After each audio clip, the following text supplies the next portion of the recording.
اهدنا الصراط المستقيم. الحمد لله رب العالمين نحمده ونستعينه ونستغفره ونعوذ بالله من شرور أنفسنا ومن سيئات أعمالنا من يهد الله فلا مضل له ومن يضلل فلا هادي له. Asyhadu an la ilaha illallah wa asyhadu anna Muhammadan abduhu wa rasuluh la nabiyya ba'dah. Kita akan meneruskan ini bagian kedua dari kajian surah An-Nahl. Nah, saya akan membantu murojaah dulu. Sekurang-kurangnya ada 4 poin yang harus diingat. Yang pertama, fakta Allah menciptakan alam raya termasuk di dalamnya kita ini bil haqqi. Kata bil haqqi itu mencakup diantaranya yang sering kita dengar bahwa Allah tidak menciptakan tanpa tujuan. Itu bil haqqi.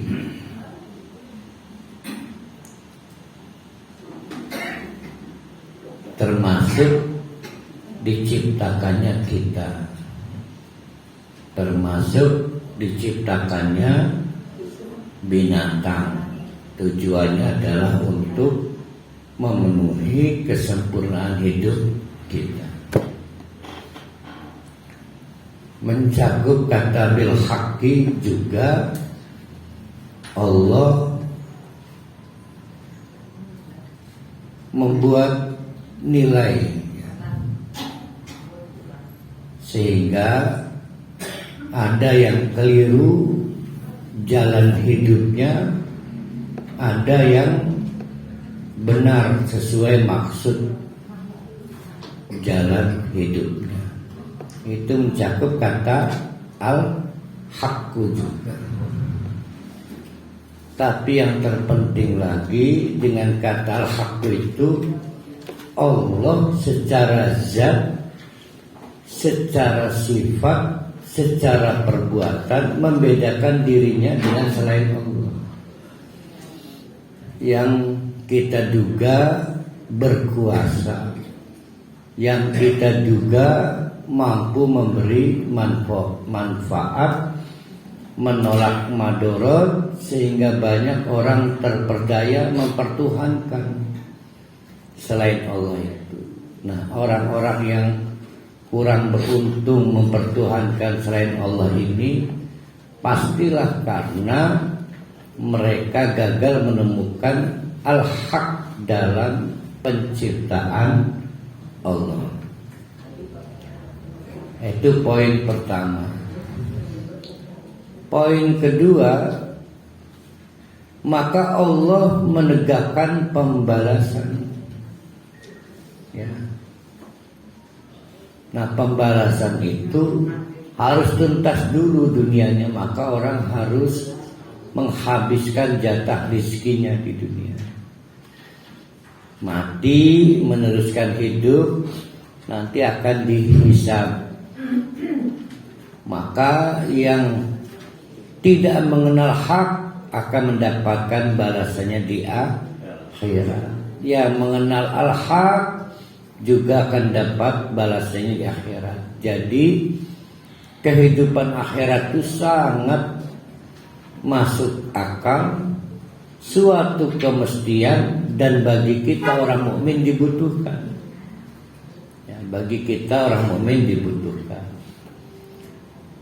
Poin yang ketiga, maka Allah dengan kasih sayangnya itu, kalau di surat An-Nahl apa bahasanya? Bukan Rohim. Nah, Ra'uf waktu itu kita kaitkan dengan nama Sukarni Ra'uf. Ya kan saya lagi membantu murojaah.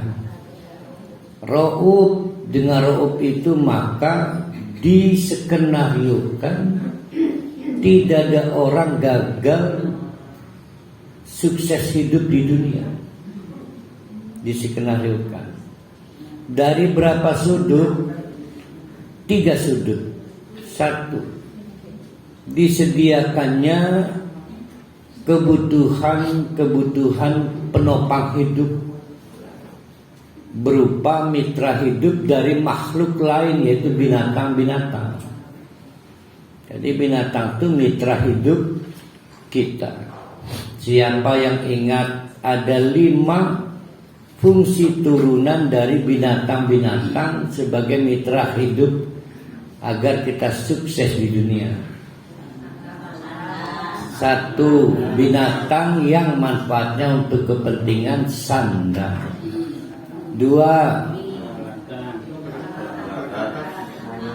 perkakas. 3, pangan. 4, estetika. Dan yang terakhir, transportasi dan prestise. Nah itu Pak Jurusdi bingung karena bolos kan. Iya. Apa ini maksudnya ini?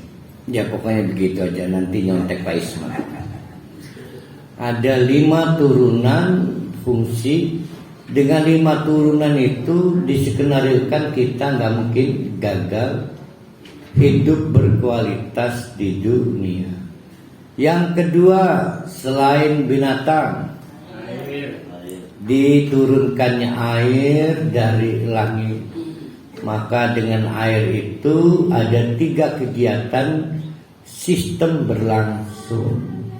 Yang pertama, kegiatan pertanian. 2, peternakan. Ketiga, air minum. Tuh, jadi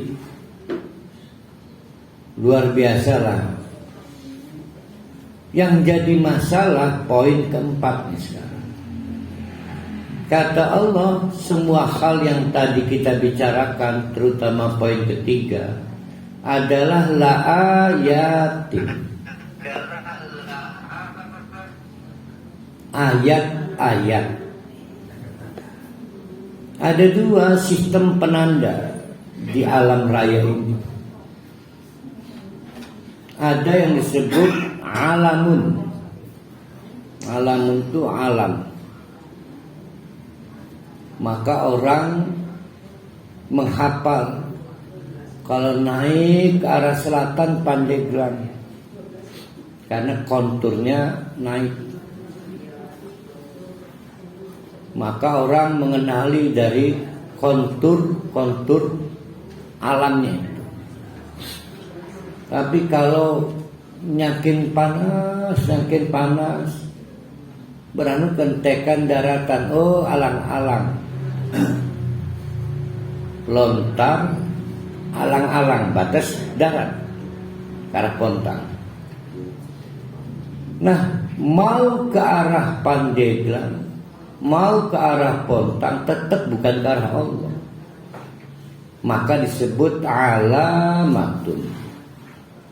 Alamat, sistem penanda yang menghubungkan kita dengan selain Allah.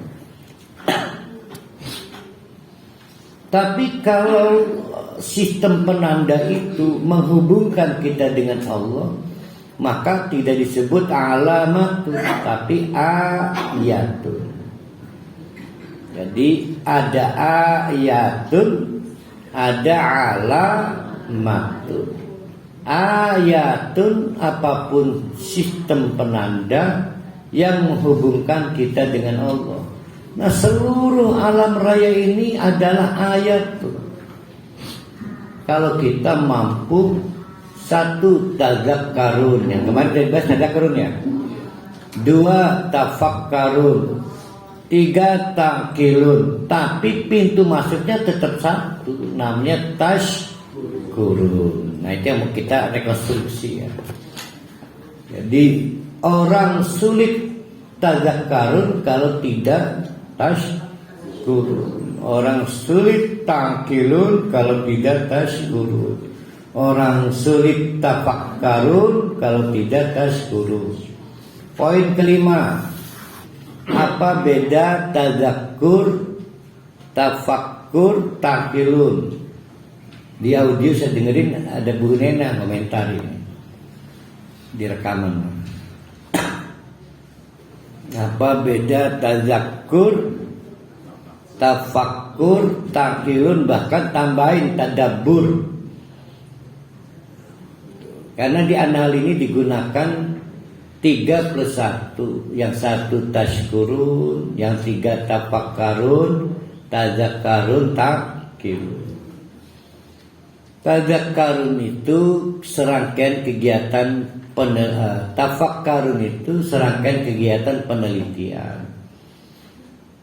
Kalau tadzakarun serangkaian kegiatan untuk mengingat Allah melalui objek ciptaan Allah. Sedangkan taqilun adalah kegiatan menghubung-hubungkan antara satu variabel dengan variabel lainnya. Maka disebut aklun, mengikat, ikal. Nah, yang ikal itu rambutnya panjang atau pendek? Ada ikal botak. Ada biasanya ikal rambutnya lagi dibotak-botak. Jadi mengikat, apa yang diikat? Yaitu hasil penelitian dengan iman, hasil penelitian dengan tauhid, namanya taqilun. Tiga-tiganya baik tafakkarun, tadzakkarun, taqilun adalah sesuatu yang tidak bisa dipungkiri karena kita diberi akal. Sejak itulah kita dibedakan dengan binatang. Sejak itu. Tapi apapun dari 3 jenis kegiatan, kalau kita tambahin berarti tadabbarun ya. Itu pintu masuknya la'allakum tashkurun. Nah, di surat Ar-Ra'd sebelum An-Nahl ya, kita pernah membahas tashkurun, bahwa kata syukur secara hakiki adalah to open, yaitu membuka, mensyukuri nikmat tanah ya dibuka tanahnya. Kita bisa melakukan 2 kegiatan, bisa eksplorasi, bisa eksploitasi. Kan beda antara eksplorasi, beda eksploitasi. Nah, kegiatan eksplorasi maupun eksploitasi bagian dari tindakan syukur, to open. Tapi to open berarti juga membuka bahwa ini dari Allah loh, bukan dari selain Allah. Jangan ditutup-tutupi. Nah, mau berapapun itu ternyata sulit kita menghitung dan mengukurnya sulit. Ini konsepnya. Kenapa disebut tashkurun?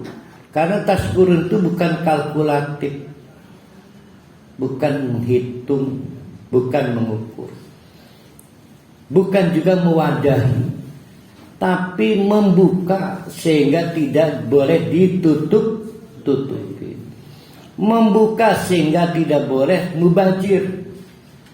Itu namanya tashkurun. Membuka sehingga tidak boleh ada satu variabel tertutup, variabel lain terbuka, akhirnya mestinya itu untuk dimakan, malah itu untuk disimpan. Namanya dolim, salah tempat. Jadi semua itu open. Nah, oleh karena itu bapak-bapak, ibu-ibu, nanti kita akan mulai pagi ini dengan wa in ta'uddu. Gimana ayatnya itu? Kita kan mulai dari situ ya. Wa in ta'uddu ni'matallah la tuhsuha. Inilah dasar kenapa ada istilah mastata'tum. Siapa yang ingat mastata'tum?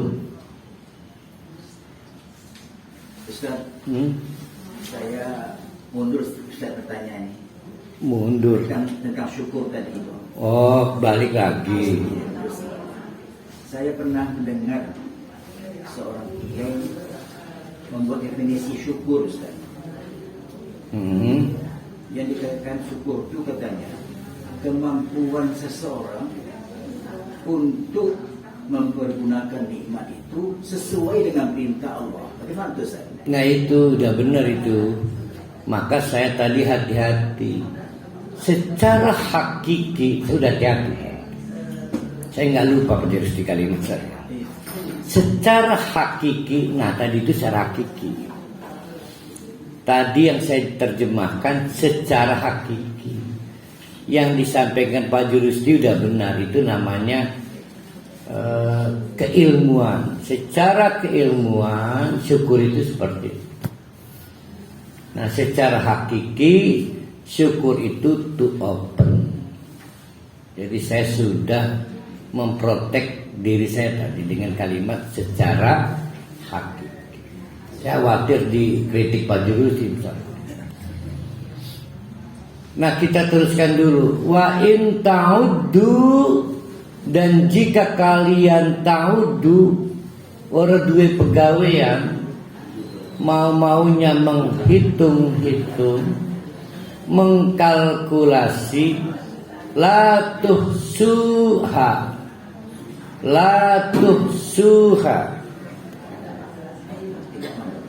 maka tidak akan selesai.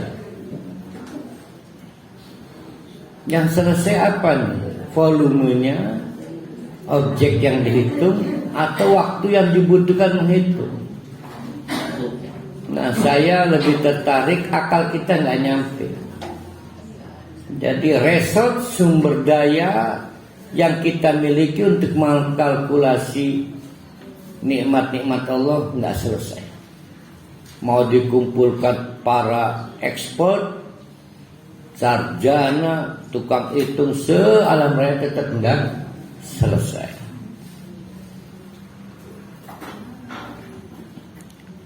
Nah ini harus dilarikan ke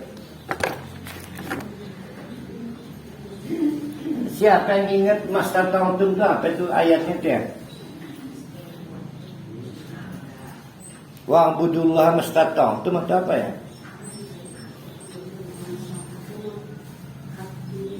Wattaqullah mastata'tum ya? Hah?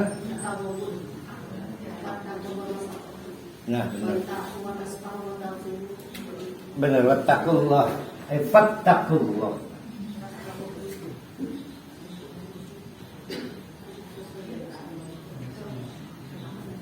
Nah ini yang pentingnya nih, mas tatautum.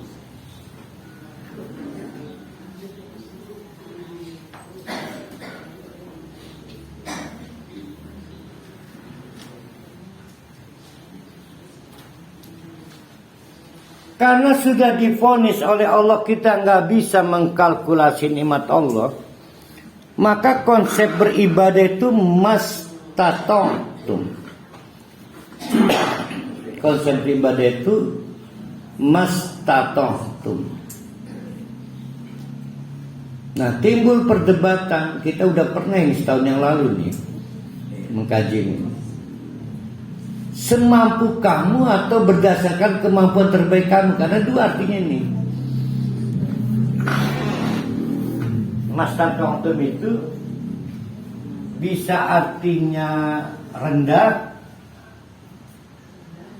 berarti semampumu, ya kan? Semampumu itu kan rendah kan? Iya. Saya akui. Saya mampu pire, kirasi pire. Bisa juga high, tinggi, yang berarti kemampuan terbaik. Maksimal. Kemampuan maksimal.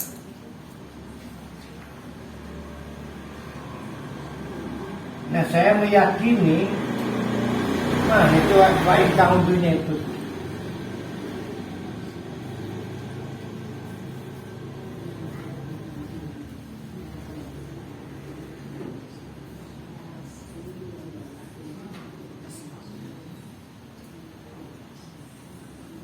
Dari Latus Suha itu saya yakin yang ini, yang kemampuan terbaik. Orang akan hitung-hitungan, punya majikan memberi honor 4 juta per bulan. Maka saya punya kalkulasi bahwa 4 juta itu hanya 50% dari kemampuan terbaik saya. Kenapa saya hanya bisa loyal memberikan servis kepada majikan saya hanya 50% dari kemampuan terbaik saya? Karena honor atau penghargaan yang diberikan majikan ke saya terukur cuma 4 juta.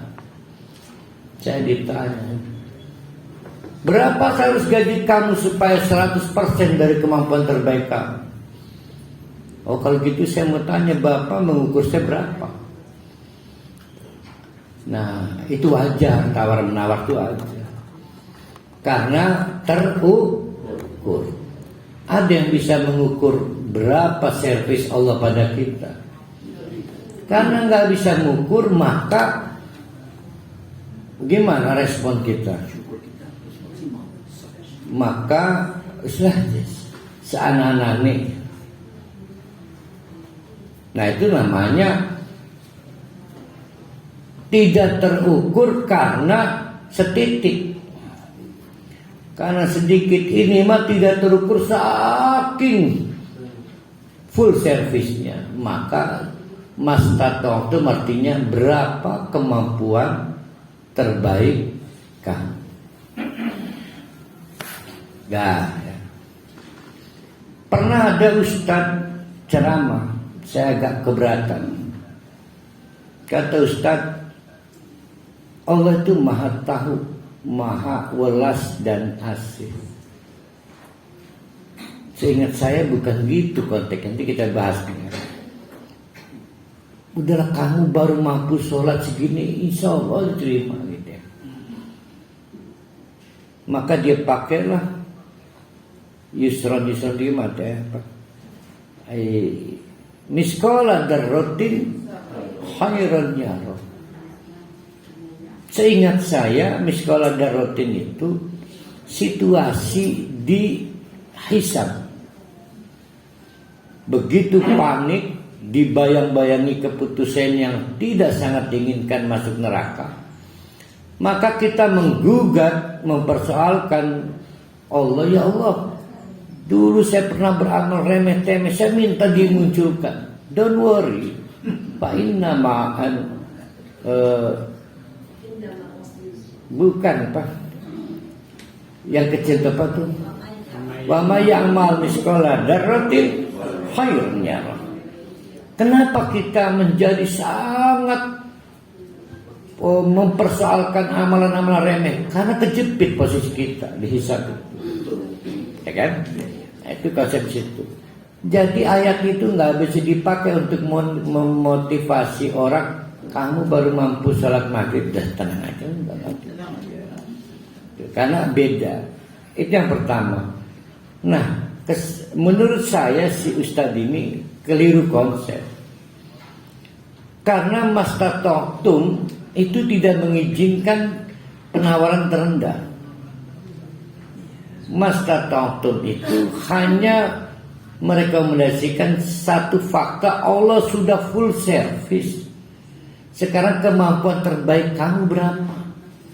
Karena seterbaik-terbaiknya kemampuan terbaik kamu tetap nggak akan bisa setara dengan yang Allah berikan. Latus suha. Kalau begitu, latus suha itu soal kita menghitung amal atau soal kita berbalas kebaikan Allah? Nah, itu yang benar. Latus suha itu cara kita mengapresiasi kebaikan Allah itu nggak akan bisa apple to apple. Nah, karena nggak akan bisa apple to apple, mana kemampuan terbaik kamu? Itulah yang dimaksud dengan mastata'tum. Nah di sini agak apa sih Ustaz? Sama aja nggak bisa, karena latusuh yang dibicarakan para ustadz soal menghitung nikmat. Ada kita pernah ngasih lah ke orang-orang yang kita anggap mustahik kita, anggaplah pembantu tapi udah kayak keluarga. Terus urusan pikiran kamu bakal sih ngebalas kebaikan kita, kan? Jadi menghitung atau membalas? Membalas, bukan menghitung. Nah sementara para ustadz sering mengartikannya menghitunglah kepegang nih. Nah karena tidak mungkin membalas, maka lakukan kemampuan terbaik kamu. Sholat terbaik, infak terbaik, semua amal-amal terbaik. Kita menyebutnya ihsan. Jadi ihsan itu turun dari mana? Turun dari konsep latuh suhai. Nah, kita dapat pintu masuk di situ ya. Mari kita teruskan akhir teman preambul itunya. Tuh bingung ya jurusdinya. Iya Pak. Karena bolos. Ini yang sedikit tadi itu betul-betul membuat dada saya jadi kemak kempis. Jadi dalam beramal itu, kesimpulan saya dari itu, kita yang maksimal. Kemampuan terbaik kamu. Nah, yang maksimal dan yang terbaik. Jadi kita tuh harus sekuat mungkin dalam menjalani hidup ini untuk mencapai ridha Allah Ta'ala. Begitu Ustaz? Ya. Yang jadi masalah kan setan datang dalam berbagai bentuk. Jangan memaksakan diri. Iya. Ya, Allah maha sayang. Nah saya nggak kenal konsep itu. Dari mana taunya? Kita lanjutkan ayatnya ya. Kita lanjutkan. Nggak ada kasih sayang, nggak ada. Kasih sayang Allah itu ketika nervis. Ada juga innallaha laghafurun rahim. Mungkin pada saat Pak Haji Rusdi mencapai kemampuan terbaik dalam beramal soleh, ada kendala. Don't worry, diampuni Allah. Rahim, dan Allah itu maha penyayang. Tuh. Jadi kalau rahimnya dibalik, udah jangan maksain Allah maha penyayang, nggak ada itu. Jadi laghafurun itu ampunan diberikan Allah kepada Nabi Ibrahim, Nabi Ismail setelah susah payah dua figur ini ngerehab Ka'bah kan? Ngerehab Ka'bah. Susah payah. Nah kita sesusah payahnya Nabi Ibrahim dengan Ismail kan enggak. Nah saya jadi ingat Pak Rohali suatu hari menggunakan kalimat yang menurut saya nggak pas. Kalau ada waktu lenggang, zikir. Senggang. Nah itu bertabrakan dengan mastata'tu. Yang ada waktu luang dan senggang. Luangkan waktumu untuk zikir. Nah itu mastata'tu. Hari teori awal, bila ada waktu luang zikir berarti sisa. Nama zikirnya zikir karen. Kekaren. Innallaha laghafurun. Allah akan memberi ampunan setelah susah payah tidak tercapai. Setelah susah payah tidak tercapai. Contoh, sudah nyiapkan alarm di HP, tetap bablas turu. Masih dimatangi jam 3. Itu maksudnya tenanglah ghafur. Atau setelah bangun ternyata baru 4 rakaat sudah kehilangan konsentrasi, udah gak mampu ngantuk, dermori ghafur. Kemampuan terbaiknya sampai 4 rakaat. Kan ngantuk tuh ada yang gak bisa ditahan, disorientasi, bahkan mengucapkan alhamdulillah aja kalau ketemu dapur ikan. Udah jangan diterusin, karena itu kemampuan terbaiknya sampai situ. la ghafurun. Berarti ampunan Allah datang setelah apa? Setelah kemampuan terbaik kamu lalu gagal. Dan Nabi Ibrahim dengan Ismail setelah beramal soleh minta ampunan, kan itu masalah. Rahimun, jangan khawatir Pak Juristi, Allah itu maha sayang ya. Saking sayangnya, andai kata Pak Juristi tidak minta ampunan, diampuni. Masya Allah. Tuh, ya, diampuni. Kalau infak terbaik itu kayak apa sih? Undangan pengajian, itu ada tulisannya keluar siapkan infak terbaik. Ya ada yang ada, jangan lupa bawa infak terbaik. Infak terbaik, Bu. Bukan suruh ngasihkan infak, jangan lupa bawa, dibagi tahu doang.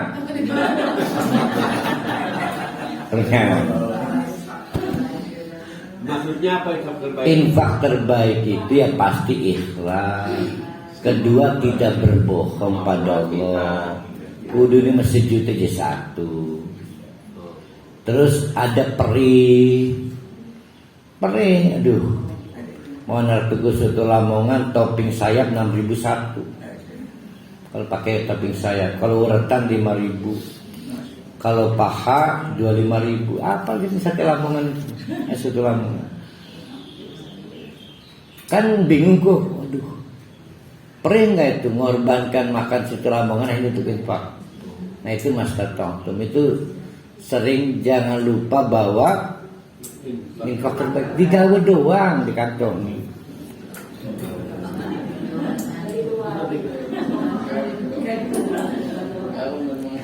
Lalu Pak Juristi dan Pak Rohani bertanya, siapa yang membuat verifikasi bahwa kita sudah mastata'tu?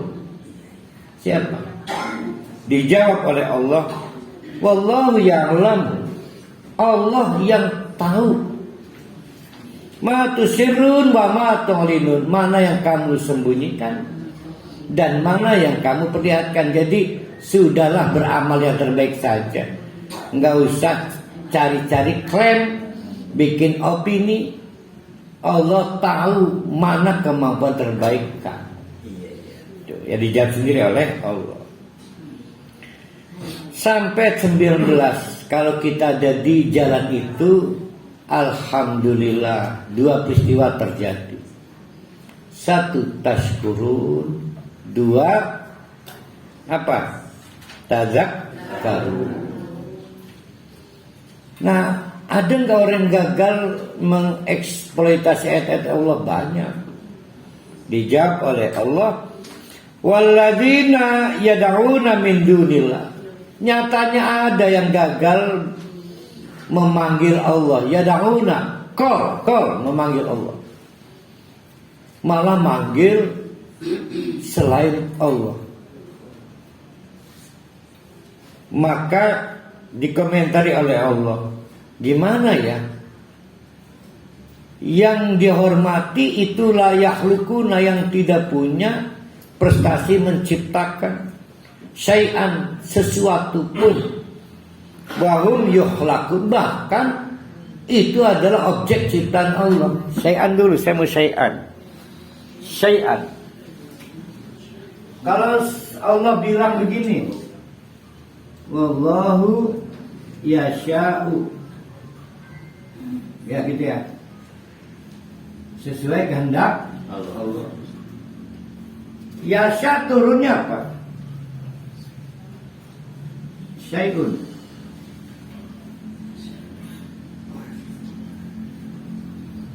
Berarti yasha itu kehendak mewujudkan sesuatu sampai terwujudnya sesuatu. Kalau saya bilang wallahu yuridu, iroda, turunnya apa? Turunnya menjadi raddun, bolak-balik, trial and error. Mana lebih tinggi? Iroda apa yasha? Dalam hal ambisi terwujudnya sesuatu. Nah, yasha. Kalau Allah nggak mungkin trial and error, kalau kita mah mungkin. Nah di sini ini yang menarik nih ya, kalau kita baca tafsirnya. Mana tadi itu? Si orang-orang itu la yakhluquna syai'an. Bisa membuktikan sesuatu saja nggak pernah. Sesuatu. Menciptakan contoh. Menciptakan dander. Ini apa? Yang dander telepon. Karena semua unsur-unsurnya masih milik Allah. Syai'an, original syai'an. Jadi udah sila jangan berlagu lah. Karena cuma Allah yang bisa mewujudkan syai'an, sesuatu original. Paham ya, turunnya yasha'u turunnya ke syai'un. Siapa ingat sesuatu itu? Sekarang hilang artisnya itu. Syahrini. Sesuatu ini endi kun wong isi kini kun ya? Iya barang di laki di subjek.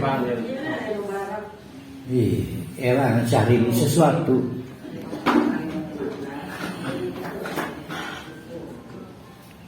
Dikomentari lagi oleh Allah, yang disembah selain Allah itu amwatun ghairu ahya'in, objek yang mati dan tidak eksis hidup. Padahal urip mungkin, tapi oleh Allah disebut mati karena tidak mampu mewujudkan sesuatu. Bahkan oke deh. Tapi hidup, Allah ya hidup, tapi wa ma yash'urun, perasaannya mati. Syiarun itu bulu kuduk. Syiar, acara yang membuat bulu kuduk merinding. Tablik akbar satu suang merinding enggak? Merinding, kesetitikan. Jadi acara-acara bikin syiar itu acara-acara yang bikin bulu kuduk merinding. Syiarun itu bulu-bulu halus. Wa ma yash'urun, mungkin mereka itu hidup tapi mereka tidak mampu lagi meraba, tidak lagi bulu kuduknya merinding. Ayyama yub'atsun, tidak mampu merasakan bahwa mereka nanti mau dibangkitkan. Paham gak nih? Bapak-bapak, ibu-ibu, nanti kita mati. Orang-orang kayak Bu Haja Neneng, Bu Haja Ima ini, malaikat datang tuh kerasa. Aikat, udah lama saya ketiduran pengen ketemu Allah. Udah kelar. Nah itu namanya syiarun apa ya? Kerasa. Orang-orang tua dulu tuh tahu anaknya mau datang tuh beberes begitu, rapi-rapi, bon disuruh tekan anaknya. Ya setelah lama 2 tahun merantau, setahun merantau.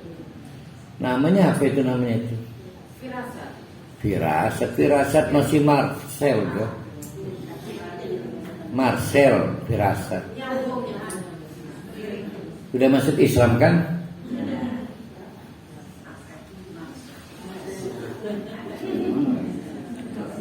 Iya, Marcel firasat. Bukan firasat ya. Feeling.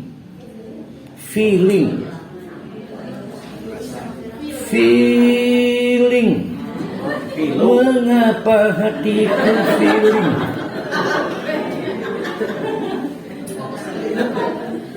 Salah gitu lagu rame-rame. Nah itu namanya syiarun. Nah orang-orang yang pada waktu hidup di dunia mematikan konsep tauhidnya dengan menyembah selain Allah, maka sampai kepekaan perasaannya pun akan dimatikan oleh Allah. berlanjut di alam kubur. Dia nggak tahu kehadiran malaikat membawa mungkin kipas angin, penyejuk, karena di alam kubur tuh ngeri, butuh lampu. Tapi kehadiran malaikat nggak ditangkap, jadi dia nggak dapat fasilitas. Penuh derita di alam kubur itu. Ya, tapi kita insya Allah bukan bagian seperti itu. Nah, nasihat terbaik dari Allah agar kita tidak mengalami seperti kecemasan Pak Jerusti adalah ilahukum ilahun wahid. Ayo dikembangkan ingatan kita kajian Asmaul Husna. Kata Allah, ilahukum, yang zat hanya kamu kagumi hanyalah Allah. Dan itu wahidun, esa, tunggal. Bukan satu, kalau satu ada dua, ada ketiga. Tunggal, tidak ada yang lainnya.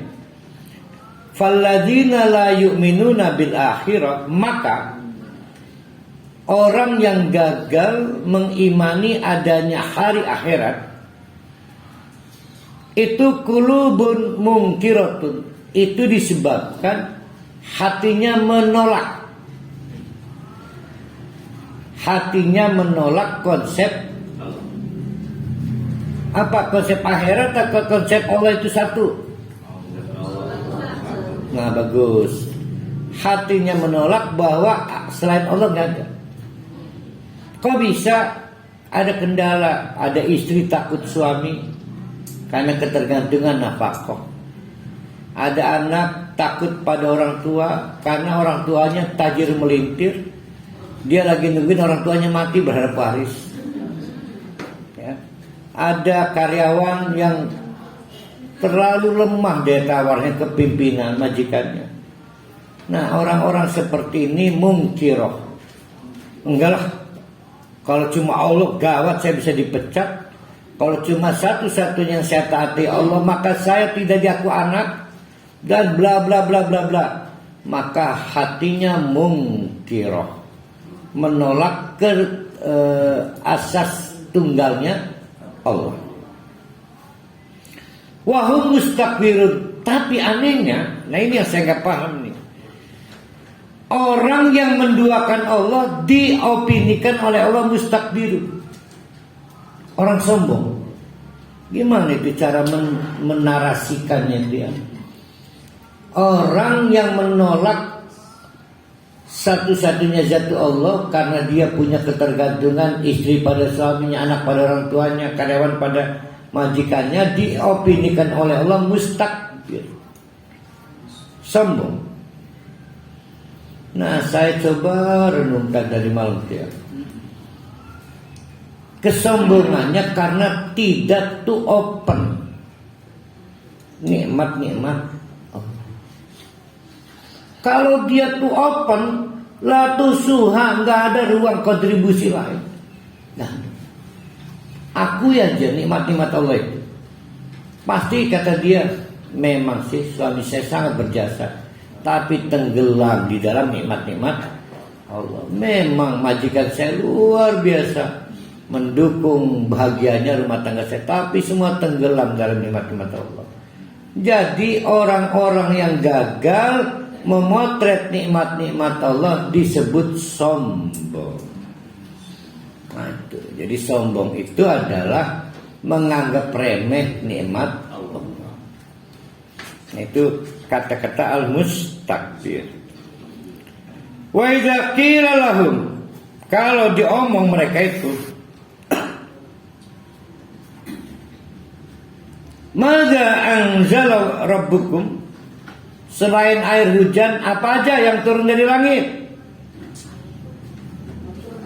Mesti itu mah orang normal. Mereka enggak normal nih. Qalu, maka mereka berkomentar, lah cerita masa lalu itu mah asatirul awalin, dongeng-dongeng. Sehingga ketika Nabi Muhammad menjelaskan ajab Islam, dongeng itu bengen, memang kejadian lah bengen. Jadi kehilangan wibawa.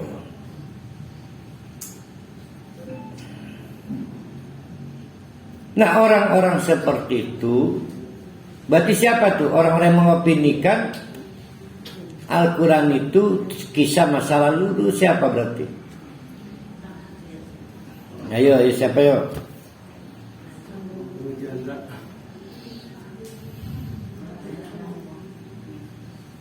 Mungkin nggak wong awam? Nggak. Pasti orang yang pernah ngaji. Jadi sampai pada kesimpulan Ustaz, mekon tak Quran itu kayak si tuang bengen itu nih aja. Berarti orang yang pernah ngaji. Berarti bukan orang awam. Hati-hati ya. Maka dijawab oleh Allah, liyahmilu, orang-orang yang tidak bisa disebut awam itu akan menanggung resiko. Liyahmilu, hamil ning didi digawe weteng ikan. Liyahmilu, akan menanggung resiko auzarahum, dosa mereka. Satu, dampak buruk namanya dosa. Ini resikonya nih. Berarti dosa pribadi. Auzaruhu, karena menyepelekan Al-Quran. Tapi ada dosa kedua. Auzaruhum kamilatan yaumal qiyamati, penuh. Wa min auzaril ladzina yudilluna bighairi ilmi, yaitu orang-orang awam yang kepengaruh. Berarti apa disebutnya? Follower bukan ya? Bisa keluar disangka. Padahal dia nggak ngajar-ngaji loh. Apa ya? Ya pokoknya nih, saya suami, saya nggak pernah ngajar nih, tapi istri saya kepengaruh. Apa disebut juga follower aja ya? Anggap follower. Simpatisan. Nah, dia bukan tokoh, tapi dia orang berilmu. Jadi ada dua jenis dosa yang harus ditanggung oleh kita. Satu, dosa kita sendiri. Dua, dosa orang yang terpengaruh, terinspirasi oleh kita. Pengikut, tapi kitanya bukan imam, bukan. Maksud saya, hati-hati. Tindakan kita mungkin diikuti orang.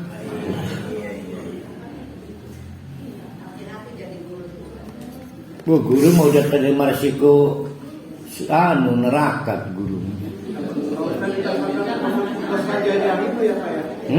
Termasuk dosa jariah Itu mah guru kali.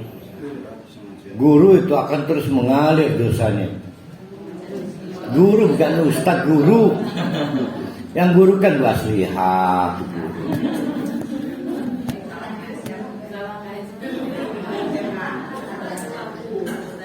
Ala sa'a ma yazirun, betapa sa'a buruk banget yazirun dosa mereka. Kok buruk? Apes. Bukan hanya dosa pribadi, dosa orang lain ditanggung. Buruk. Karena apa? Karena dia orang berilmu, bukan orang awam. Berarti kalau orang awam tidak dapat dosa double. Nah, saya mau hati-hati nih ya. Ustaz, katanya dosa mengganda penggandaan. Ini bukan penggandaan dosa, bukan. Dalam hukum Islam yang digandakan hanya pahala. Allah itu tidak adil dalam hal memberi pahala doang, tapi dalam hal memberi dosa itu presisi. Nah, dosa yang kita tanggung dari orang lain bukan penggandaan. Kalau penggandaan begini nih, saya nggak sholat, dosanya berapa? 100. Karena saya saking marahnya saya buat bikin 500. Namanya penggandaan. Nah, Allah kan adil. Enggak adilnya Allah, Pak Haji Rusdi sholat, pahalanya berapa? 100, ditulisnya 500. Nah, itu namanya penggandaan pahala. Kalau yang ini bukan penggandaan. Pak Haji Rusdi tidak sholat, akhirnya kata peraliku, sing tuh baru salat. Milu salat, maka tidak salatnya Pak Rohali. Dasarnya apa? Dasar itu ilatnya apa? Kok terus dikut? Maka dapat. Nah pertanyaannya, Pak Haji Rusdi dapat dosa Pak Rohali karena tidak sholat atau karena ilat? Karena ilat. Berarti ada enggak transfer dosa itu? Nah, kan dosa itu dosa ilat, dosa dasar tindakan. Tuh. Jadi transfer pahala enggak ada, transfer dosa enggak. Namun anak soleh. Lah itu tadi anak soleh itu adalah kita dua anak, kita nikmati, kata si Rahman akhirnya. Maka ngomong ke adiknya, cita-cita sholat yuk. Dulu ayah pesan kita begini loh. Berarti saya udah mati dapat pahala sholat anak saya karena anak saya sholat atau karena ilat? Kan. Kalau karena sholat namanya transfer.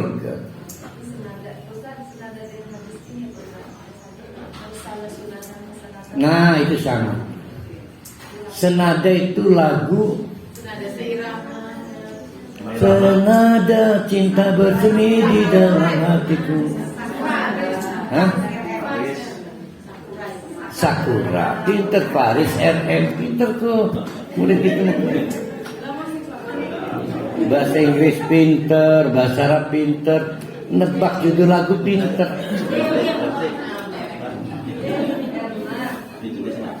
Sakura, Faris, Rustam, Muna.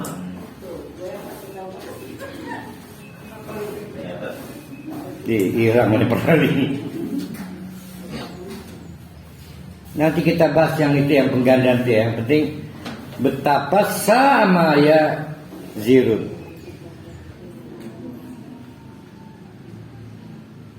Nah sekarang kenapa orang sulit sekali mensyukuri nikmat Allah, sehingga tetap maaf bid'ah. Kan bid'ah ini kan gagal bersyukur kan. Bid'ah itu bisa gitu. Pada dasarnya teman-teman itu mengakui gak ada contoh dari Nabi. Pada dasarnya mengakui. Tapi gimana adat lah. Atau musyrik. Kenapa orang tetap begitu? Namanya gagal bersyukur. Kenapa? Karena best practice. Merasa dia anaknya sembuh, gak ada masalah. Kalau betul ibadah saya itu bid'ah, pasti anak saya gak sembuh, pasti usaha saya tidak maju. Lah rumah saya gak pernah roboh ini. Hati-hati, ini ancaman Allah ya. Qad makaral ladina min qablihim. Wong-wong bengen itu bersiasat bahwa yang dilakukannya tidak disalahkan, maka tidak diazab Allah. Ya. Qad makarul ladina min qablihim. Makarnya itu bersiasat. Kalau betul saya ini salah, pastilah saya sudah dibikin pincang Muhammad. Mungkin saya di dalam rumah loteng kita rubuh. Itu anggapan mereka.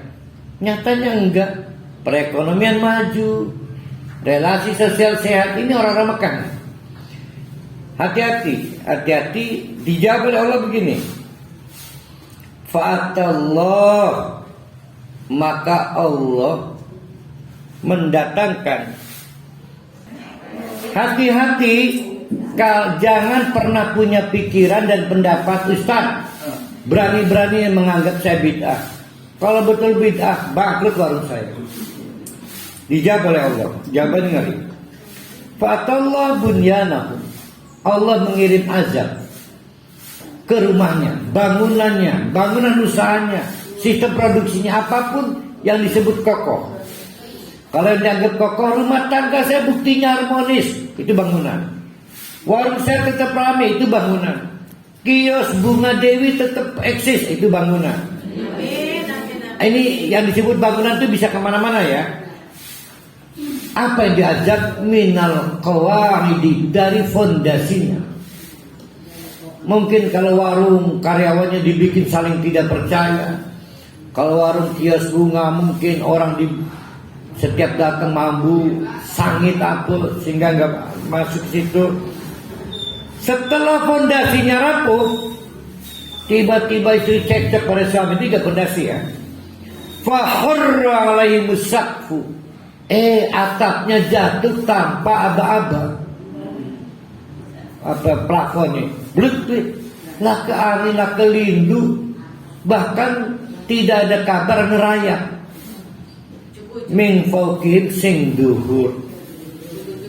Ujug-ujug. Itulah yang disebut watahumul adab. Azab Allah datang min haitsu layas urun tanpa firasat. Di dunia karena apa nih akhirat. Nah sekarang bersungguh-sungguhlah membayangkan bangunan itu bukan hanya rumah, bisa bangunan rumah tangga, bisa bangunan usaha.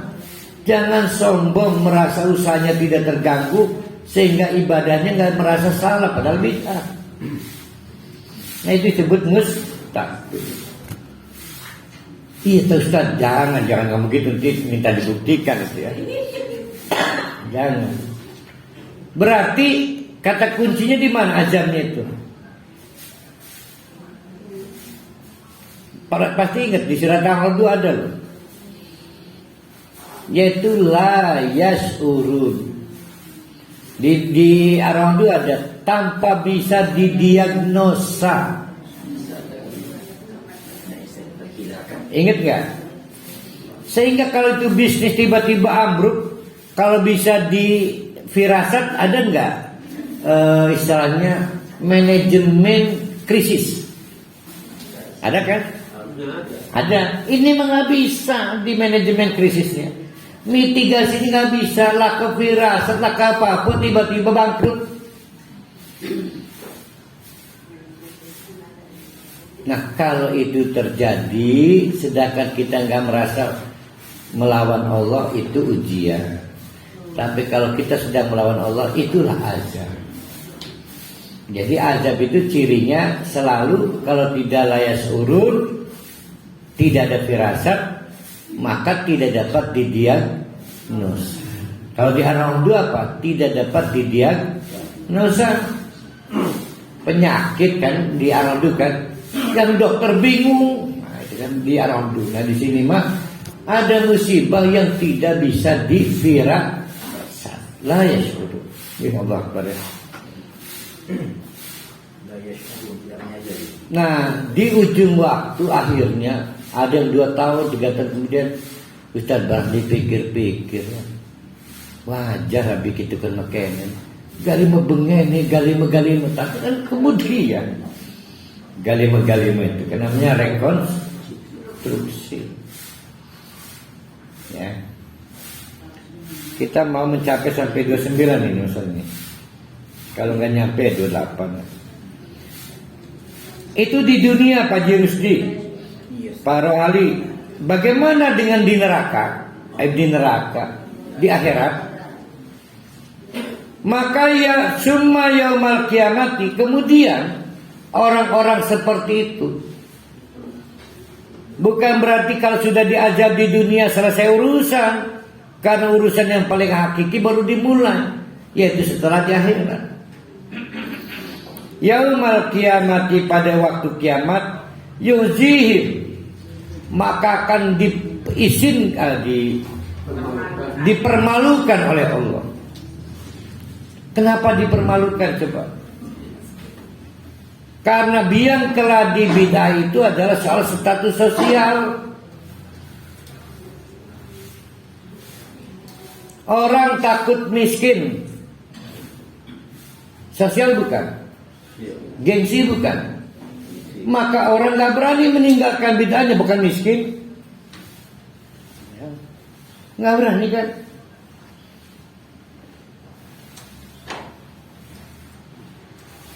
Berarti orang-orang ini gila status, gila kehormatan. Yang korupsi nyari apa sih? Kan kehormatan kan?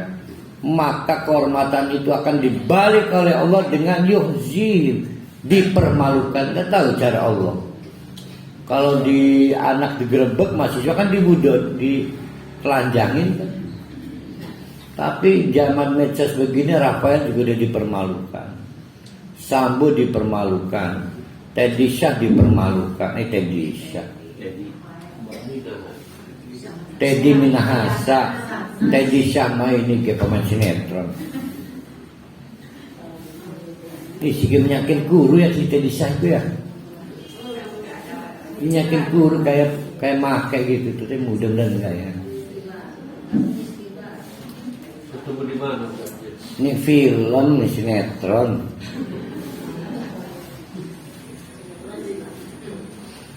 Wa yaqulu, lalu setelah dipermalukan oleh Allah, diledek Allah, dicelup. Baca. Aina syuraka'i alladziina kuntum tusyakuna fi. Mana saingan-saingan saya itu yang dulu kalian minta tolong? Qala, maka orang-orang apes ini, alladzina utul ilma, ingat alladzina utul ilma, alladzina utul ilma, orang awam bukan alladzina utul ilma. Berarti jemaah majelis alim al-Islam ini ya.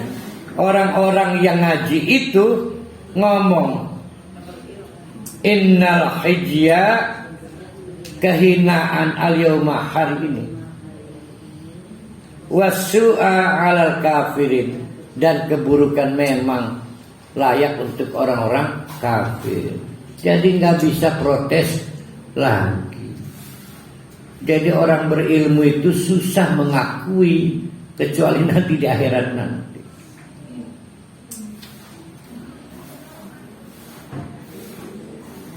Mana ini Pak Rizky? Alladzina yatawaffahumul malaikat. Maka bapak-bapak, ibu-ibu, orang-orang yang su'ul khotimah pada waktu mati didatangi malaikat. Pada waktu muskarat kan didatangi malaikat. Kondisinya pilih, satu dolim pada diri sendiri atau enggak. Di antara yang dolim pada diri sendiri itu punya ilmu tapi tidak bisa menolong dirinya. Ya, ngaji tapi tetap bid'ah. Maka fa'alqaus salam, alqau, melemparkan. Kalau lagi tinju kata pelatihnya, nyerah kamu, yang dilempar apa? Handuk putih. As-salam itu handuk putih. Fa'alqaus salam, nyerah dia, nggak berkutik lagi. Begitu malaikat datang itu, apes. Kok bisa menyimpulkan? Dia punya ilmu kok. Habis. Falqaus salam, lempar bendera putih, tapi kan nggak bisa tobat, nggak sempat waktunya. Nyebutnya su'ul khotimah. Falqaus salam, ma kunna na'malu min su'. Tapi Allah tolong please, saya nggak berbuat sejati itu loh. Kata gitu. Masih membela diri, nggak sejati itu yang kami lakukan. Ke malaikat mah mungkin aja ngomong gitulah, nanti kan dihadapi Allah. Ya Allah ya. Kapan orang itu bersilat lidah? Ketika merasa punya ilmu. Orang awam mah nggak mungkin sampai berani ngomong, Allah jangan salah paham, saya nggak sejauh itu loh. Orang awam mau terima nasib. Jadi wong ilmu ustad iki sing akeh pola ya. Kata malaikat, ahli neraka, ya jangan gitu guys, saya kan punya amal. Kita nyebutnya ngeles ya. Yang bisa ngeles itu adalah orang yang berilmu. Maka kata mereka, ma kunna na'mal min su', enggak sejelek-jelek itu juga kali perbuatan kami. Bala, tidak, kata Allah. Innallaha alimun bima kuntum ta'malun. Ajak ke omong, Allah Maha tahu yang kalian lakukan. Fadkhulu, ayo masuk abwab jahannam. Pilih mau pintu yang mana kamu suka dari neraka jahanam, tapi khalidina fiha. Aja metu-metu maning ya. Nah, pertanyaan saya, yang bikin dia khalidina yang mana gitu loh. Karena nanti kan, maaf, orang ahli neraka punya teman juga, tapi temannya nanti tidak khalidina, sama-sama berbuat bid'ah loh. Ayo, yang bikin khalidina apa? Utul ilmanya. Jadi penyebab dia nggak keluar neraka lagi, nggak pantas dia di situ karena dia berilmu. Ya. Jadi khalidinanya penyebabnya apa? Yang kita garis bawahi utul ilmu ya. Nggak pantas dia. Kalau orang awam mah pasti dikeluarin Allah. Kata Allah udah setahun ya, udah keluar. Itu guru saya biarin sana dia mah. Hati-hati loh, ngaji ini bisa bikin bahaya.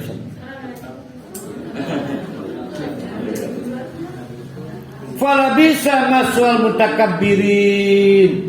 Itulah tempat terburuk untuk orang yang sombong. Nah, sombong dalam 3 perkara. Sombong dalam 3 perkara. Pertama adalah tidak bersyukur.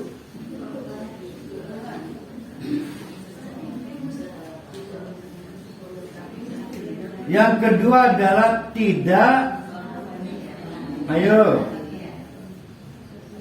tafakur apa tak?